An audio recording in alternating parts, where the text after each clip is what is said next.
So these series of lectures present in a very, very, very short format, sort of like a amuse-bouche of the academic study of the Old Testament. And so I want to begin with a warning that as you start watching these videos, that the academic study of the Bible is quite different from what you might get when you study the Bible in Sunday school. Many students find this rather jarring, and if you do, that's okay. But what I want to show in these series of lectures is to show you that studying the text in this way can be also immensely rewarding, fascinating, amazing, dare I say, even spiritually sort of uplifting. So let's begin, and we'll begin with some terminology, okay? Now, the Old Testament for Christians is part of a larger corpus of writings that is called the Bible. And the Bible, or the term the Bible, comes from the Greek word ta biblia. What ta biblia means is it means the book. Okay. Now, a better way to think about the Bible is not as the book, which is how we kind of think about it in our minds, but that really it's a collection of books or a collection of writings or a library of writings even, an anthology. And it's this anthology of texts and stories that was likely, although we don't know for sure, likely first transmitted orally and then edited and put together over a very long period, over 1,000 years by many, many, many different groups of people in different settings and for very different reasons. What most scholars say is that the text in the Old Testament actually spans from about 1000 BCE to the 2nd century, okay, and that the last book that it spans all the way to 160 BCE or so. So that's a long period of time. Now, a couple of things to recognize when you call the Bible an anthology or a library of texts is that that it consists of lots of different genres of writing. So you have everything from poetry, love poetry even, to law codes, to wisdom sayings, to laments, to myths, to prophetic recordings, historical writings, just everything. And as such, just as you wouldn't read a cookbook or the same way that you would read poetry, you can't expect to read every story of the Old Testament in the same way. And as you wouldn't expect to read the stories in the Old Testament in the same way, so you can't also expect them to say the same thing or to reflect the same kind of underlying assumptions, concerns, and worldviews. Okay, so this is all a very long way of saying the Bible and the Old Testament is composed of very different kinds of writings with different opinions and visions and voices, many of which will not agree with each other. And so it's not even just that conflict is expected, is that conflict is everywhere. When I say that the Bible is an anthology or a library, I'm saying something about how one should orient oneself, how one should envision this text. And as I said, as an anthology, you can't expect one voice or one theme or one message, but many voices, many themes, many opinions, many views, okay? And as such, the underlying assumption is that the biblical text will contradict or disagree with each other and that it is not the product of one mind. Okay. And this idea that it is not the product of one mind is a starting point of the academic study of the Bible.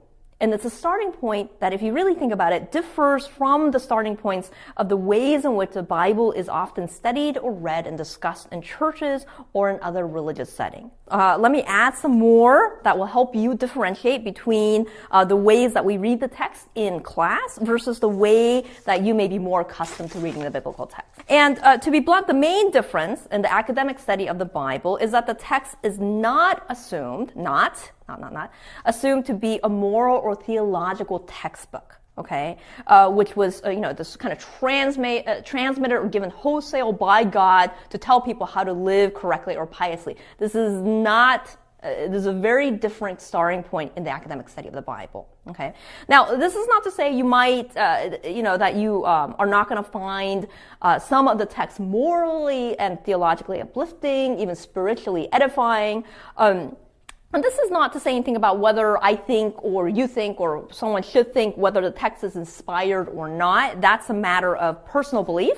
Studying the Bible in the academy really assumes that this anthology of texts, this library, was transmitted and edited by different groups of people for different purposes at different times, and that the stories, therefore, are reflective of these different reasons, these different motivations. One way to envision the Bible, or the Old Testament, is that it's a collection of books spanning many centuries, as I said, which managed to survive, and there's hints in the biblical text that there were other texts that were around that did not manage to survive, which is very fascinating.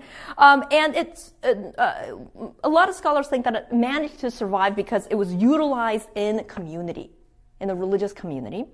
And it was utilized to a point where it became canonized. And what canon means is a rod or a measuring stick. Simple, answer to what is the canon is that really it's a collection of texts that a community deems authoritative and sacred. So when I say that a canon is a collection that a community deems sacred and authoritative, the next question is, well, what community? Okay, and as you'll see, what constitutes the Bible and what is envisioned as canonical and authoritative? Well, this actually differs from religious community to religious community, even within Christianity itself. So in Judaism, the only part of the text that is considered sacred is the Old Testament. Now, in sort of the academic study of the Bible, we don't say Old Testament, we usually say Hebrew Bible, and this is for a particular reason. When you say Old Testament, it kind of gives the sense that it was surpassed, which is okay in Christianity, but maybe a little bit less than neutral when you're talking about it in an academic setting. So in Judaism, it is only the Old Testament that is considered sacred. And another word for the Old Testament in Judaism is Tanakh. And Tanakh is really an acronym.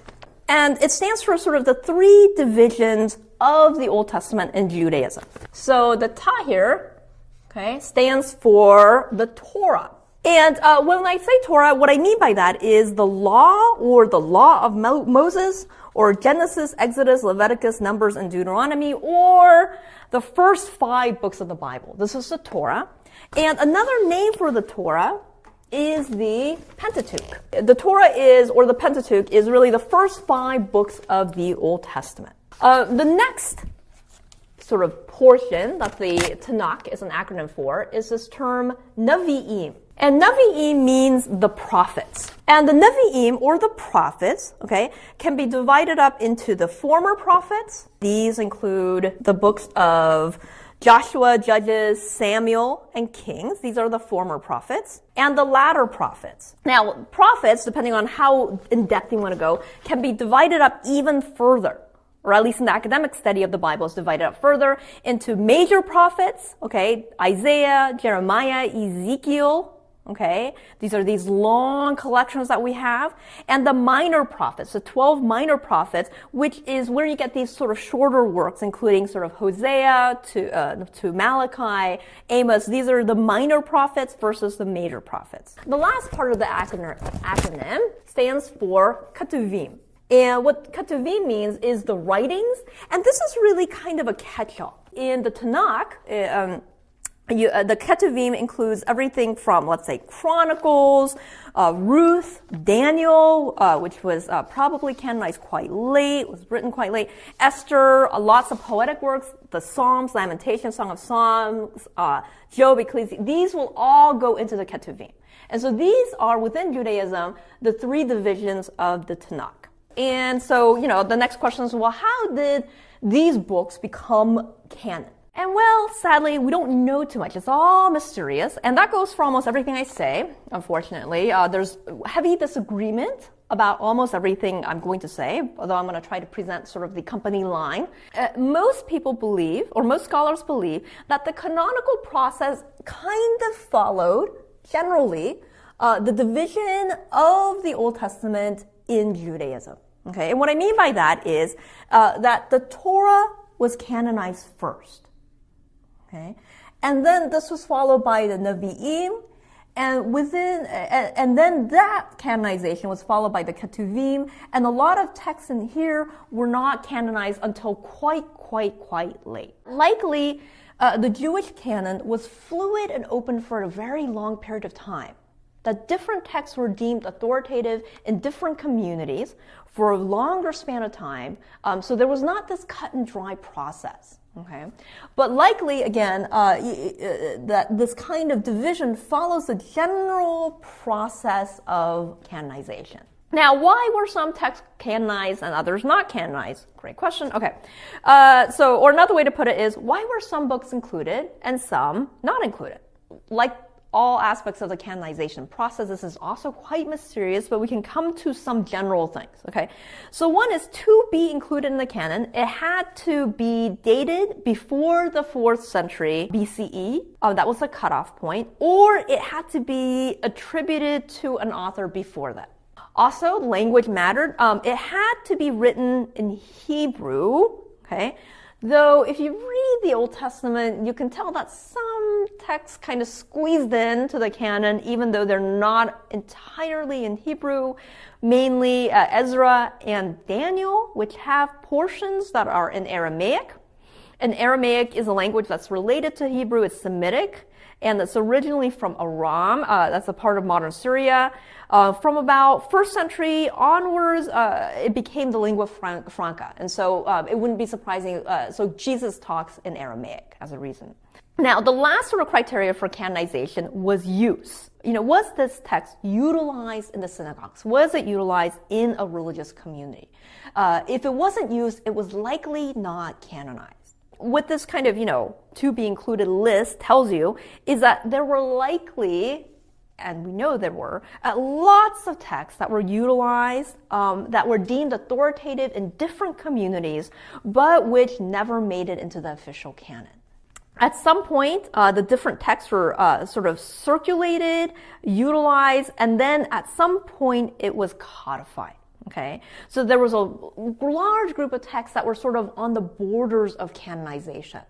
And from that border, some were taken into the canon. Okay, you can tell that there were some debates about some texts. Okay, and this is where we start getting into these differences between what some communities deemed canon and some were not deemed canon. When these texts were canonized, stabilized and codified into one, okay, it became known as the Masoretic text. Now, some of these sort of leftover texts, or the texts that didn't come in but were utilized, okay, did, however, make it into the Christian canon when Christians adopted the Jewish canon as their own and turned it into the Old Testament. Now, the reason why the Christian Bible, okay, different from the Tanakh, okay, include Jewish religious writings that did not become part of the Jewish canon or the Masoretic text is because of the influence of something called the Septuagint. And the Septuagint is really a Greek translation of the Hebrew Bible.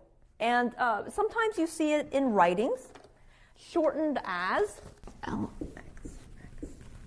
That's a shortened version of the Septuagint, or a short way of writing Septuagint. And what it stands for is the 72 elders who were sort of, according to the sort of famous myth or story, told to translate the Bible from Hebrew into Greek, and magically they were separated, but they came up with this the same translation. Okay, so this is a shortened way, 70. Okay, to talk about or to write about the Septuagint. And so the Septuagint is this Greek translation of the Hebrew Bible made in sometime in the 3rd to 2nd century.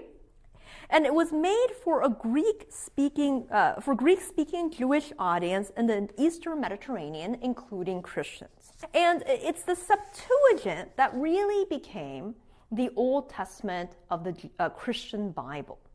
Okay, and so what's interesting about the Septuagint, or the ways that the Septuagint differs from the Tanakh or the Masoretic text, is that while it includes all the 24 books of the Jewish canon, it also has some additional books that are not in the Jewish canon.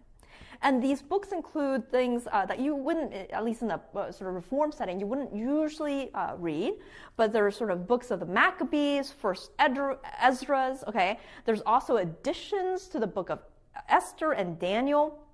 Okay, so there's this corpus of writings that the Septuagint includes that is not included in the Jewish Tanakh. Okay, and why were they not included? Well, maybe some of them were written in Greek or not in Hebrew.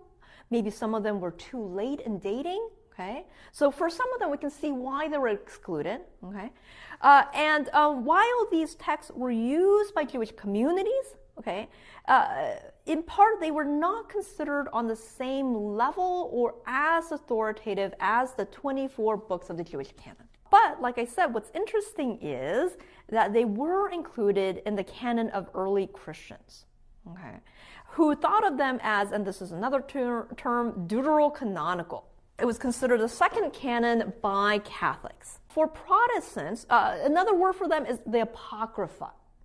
Okay, sometimes you see in your Bibles, you have, the Old Testament, New Testament, and you have the Apocrypha. This is the text that we're talking about. It really means literally the hidden books, although I don't know why it's called that because they're not hidden in any way, but okay. Now, there's another set of writings to tell you how many writings there are called the Pseudepigrapha, okay?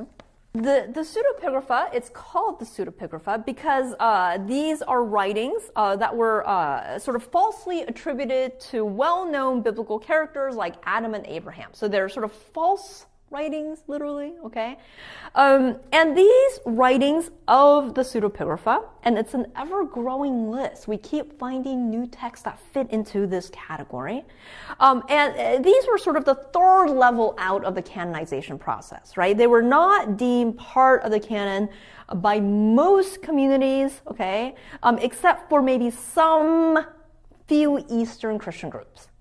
As you see, what I'm trying to lay out is sort of the level of authoritativeness, right? Where you have the Tanakh, okay? And then the deuterocanonical text or the Apocrypha, and then the Pseudepigrapha. But you can see how much extra text we're talking about. Now, when Christians borrow the Septuagint or borrow the Greek translation of the Tanakh and the deuterocanonical text as part of their canon, they didn't just they didn't just borrow it, they also started changing the ordering of it. Okay? And one of the questions I like to ask in my classes is, well, why would they do this? And so I'll leave that question to you. Why do you want to change the ordering? Some of this was because they were following the order of the Septuagint, which differ from the Masoretic text. And the way that the Septuagint ordered their writings, right, it was to do it by time, temporally. It was temporally ordered. So the first division is sort of the historical books or texts dealing with the past. So you go from past texts to future texts, really, is the way to think about the Septuagint ordering of texts. Okay, so historic books or those texts dealing with the past, these generally consisted of the Torah and some parts of the Ketuvim. Okay, so in other words, okay, the book of Ruth, for example, was moved to the first division of the Septuagint because it was set in the days of the judges or in the past times. Okay, also moved were books like 1st and 2nd Chronicles, Ezra, Nehemiah, and Esther. Again, these were envisioned as books in the past, things that have happened. Okay, and added to these sections were the apocryphal texts, also deemed historical, and this would be Tobit, Judith, 1st and 2nd Maccabees, sometimes 3rd Maccabees. Okay, so that was the first division of the Septuagint. Okay, the second division were texts dealing with the present. And again, this is this temporal ordering. Okay, or poetic or wisdom books.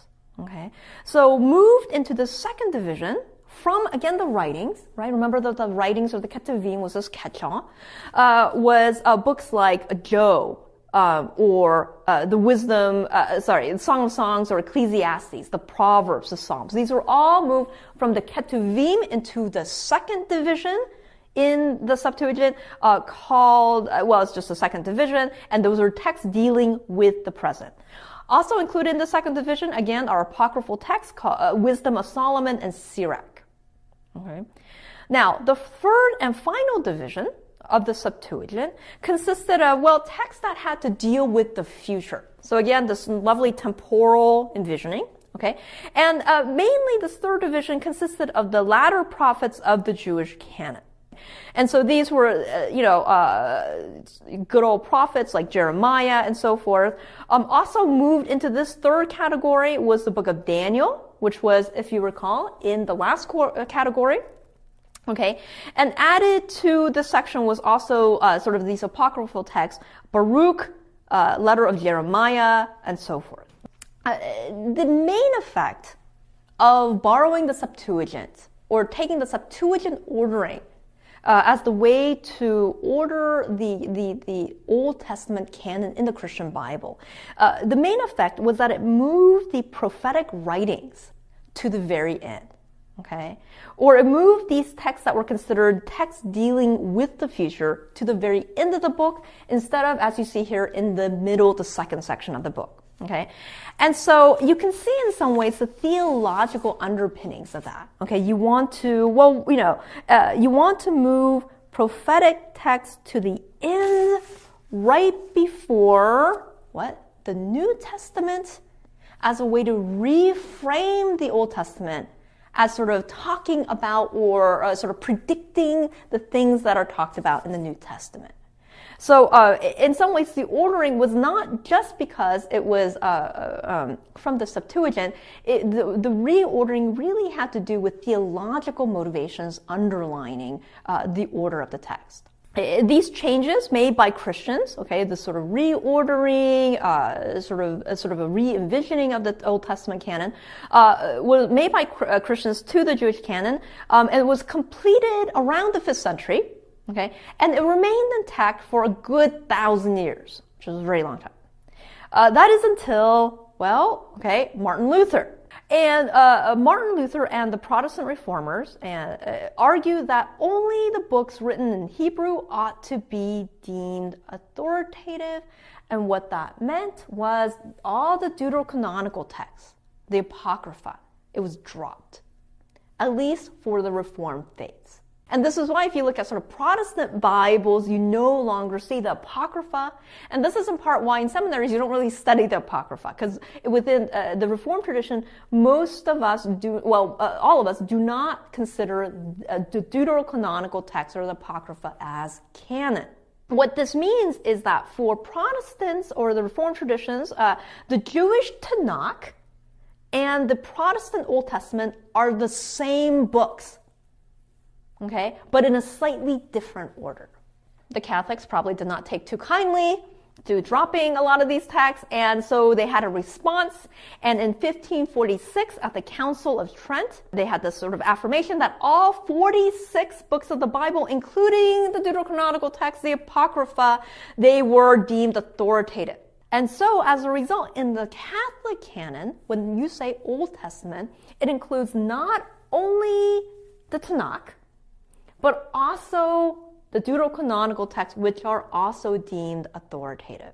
The end result here is that the Protestants overlap with the Jews, with those in the Jewish community, who consider the Jewish canon to be canonical. Catholics, Eastern Orthodox, also consider the Apocrypha or the deuterocanonical text as canonical. There is still you can even go find it in this, though there is still some variation between Catholics and Eastern Orthodox. When you talk about the Bible and when you talk about the Old Testament or the Hebrew Bible, whatever term you want to use, what different people mean by that varies widely. What the summary shows is that there were lots of groups of people for whom really that the term Old Testament is not the same as when another group of people say the Old Testament. Or another way to put it is different people hold different things called the Old Testament sacred. And in some ways that's a good way to think about the Old Testament and how we treat it when we preach from it, or even when we sort of think about it, which is that we also have a canon within our mind of the canon, texts that we use, texts that we deem sort of more meaningful, and texts that we don't deem as more meaningful. So really this is a larger process of what we may naturally do when we study the Old Testament.